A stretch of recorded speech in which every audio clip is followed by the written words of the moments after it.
বিয়ে করি নাই, আমরা এমনিই ছিলাম। আমার ক্যারিয়ারে যতটা সম্মান কামাইছি, যতটা ভালোবাসা কামাইছি, সবকিছুই নষ্ট করছি লায়লার সাথে সম্পর্ক করে।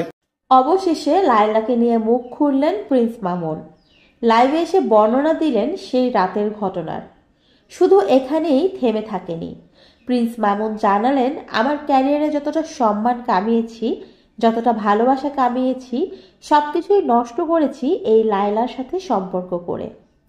এছাড়া লাইভে মামুনকে বলতে শোনা গেল, লায়লাকে সে নাকি শুধুই একটা থাপ্পড় মেরেছিল। লায়লাই নাকি মামুনকে অনবরত আঘাত করেছে। সেই আঘাতের চিহ্ন লাইভে এসে দেখালো প্রিন্স মামুন। মামুনের দাবি, লায়লা নাকি তার বন্ধু বান্ধবদের সাথে মিশতে দিতে চায় না, তাদের সাথে খারাপ ব্যবহার করে।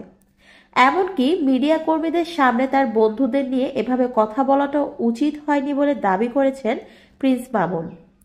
সে রাতের বর্ণনা দিতে গিয়ে প্রিন্স মামুন বলেন, আমার সেন্সেই ছিলাম, আমি এতটা মদ পান করিনি যে মাতাল হয়ে তাকে মারব। জাস্ট ওকে রাগের মাথায় একটা থাপ্পড় মেরেছি, কিন্তু অনবরত ও যখন আমার গায়ে হাত তুলছিল তখন আমি আমার মাথা ঠিক রাখতে পারিনি। তারপরেই একটি ঘটনা ঘটে গেছে।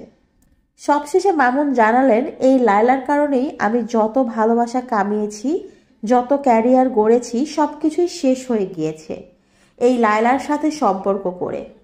এভাবেই লায়লাকে নিয়ে মুখ খুললেন প্রিন্স মামুন।